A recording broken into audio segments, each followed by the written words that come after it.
Hello दोस्तों, इस video में मैं आपको प्रोजेक्टाइल मोशन के बारे में बताने वाला हूं और क्लास 11th फिज़िक्स का ये इम्पोर्टेंट चैप्टर हुआ करता है जिसमें कि मोशन के बारे में हम बताते हैं और उन्हीं में से एक होता है प्रोजेक्टाइल मोशन। तो प्रोजेक्टाइल मोशन क्या होता है कि यदि हम किसी वस्तु को सीधे ऊपर ऊर्ध्वाधर ना फेंक कर किसी एंगल से, जो कि एंगल हुआ अपना या तो वर्टिकल भी हो सकता है या हॉरिजॉन्टल प्लेन से हो सकता है, उस दिशा में हम यदि किसी चीज़ को फेंकें तो वही हमें प्रोजेक्टाइल मोशन कहलाती है। और जो हम जिस गति से फेंकते हैं उसी गति के एंगल से जो हम जिस वस्तु को फेंकते हैं वो कहलाता है angle of initial velocity with horizontal plane, और उसी को हम बोलते हैं एंगल ऑफ प्रोजेक्शन। और इसका जो पाथ डिस्क्राइब होता है उसको हम ट्रेजेक्ट्री बोलते हैं।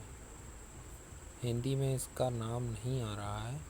और जो रेंज होती है, परास जिसको हिंदी में बोलते हैं, वो जिस बिंदु से, जैसे आप देख रहे होंगे, इस बिंदु से इस बिंदु तक हम फेंकते हैं तो ये आर डिनोटेड हुआ है, उसको हम रेंज या परास बोलते हैं। और जो मैक्सिमम हाइट होती है उसको एच से डिनोट करते हैं। और इनके जो फार्मूलेज हैं वो नीचे दिए गए हैं आपको। The following are the features of the projectile. Projectile में ये होते हैं। फ्लाइट टाइम मतलब कि यदि हम पॉइंट ए से पॉइंट बी तक ट्रेजेक्ट्री में जाना चाहते हैं तो कितना समय लगेगा, और उसका जो फॉर्मूला होता है 2 इंटू यू साइन थी अल्फ़ा बाय डिवाइडेड बाय जी, जहाँ पर ये होता है जी क्या होता है ग्रेविटेशनल एक्सीलरेशन होता है, जो कि हम अर्थ का लेते हैं। मैक्सिमम हाइट का भी फॉर्मूला बहुत सिंपल है। इसको हम you square sine 2 theta sine 2 alpha divided by 2 जी लिखते हैं। और हमारी जो मैक्सिमम हाइट कब होगी, जब हमारा जो अल्फ़ा होगा वह पाई डिवाइडेड बाई 4 मतलब कि 45 डिग्री होगा। 45 डिग्री पर हम किसी चीज़ को फेंकेंगे तो वह सबसे ज़्यादा दूरी तय करेगी। इसीलिए जो रनर होते हैं एथलेटिक, उसमें उनको थोड़ा सा टिल्ड होकर दौड़ने के लिए कहा जाता है।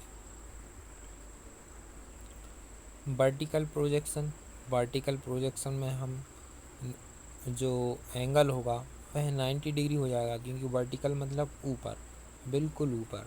तो जो हॉरिजॉन्टल से कितना एंगल बनेगा, 90 डिग्री का बनेगा।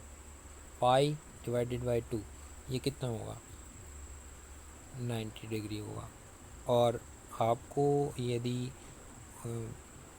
मोशन के 3 फार्मूलेज याद होंगे, एक फार्मूला है वी स्क्वायर बराबर you square plus 2 ji H, और दूसरा है वी बराबर यू प्लस जी टी, और तीसरा क्या है कमेंट में आप लिखना है एस वाला फार्मूला, एस बराबर U T plus half A T square, जहाँ पर ए जी के इक्वल में होता है।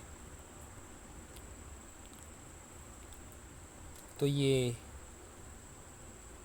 यही वो फार्मूलेज हैं, ये देख रहे हैं आप। एक तो ये फ्लाइट टाइम का, मैक्सिमम हाइट का, रेंज का, ये आपके जेई मेंस में भी आते हैं। और जितने भी जो एग्ज़ाम होते हैं कॉम्पिटिटिव एग्ज़ाम, वहाँ पर इन फार्मूलों की बहुत ही ज़रूरत पड़ती है।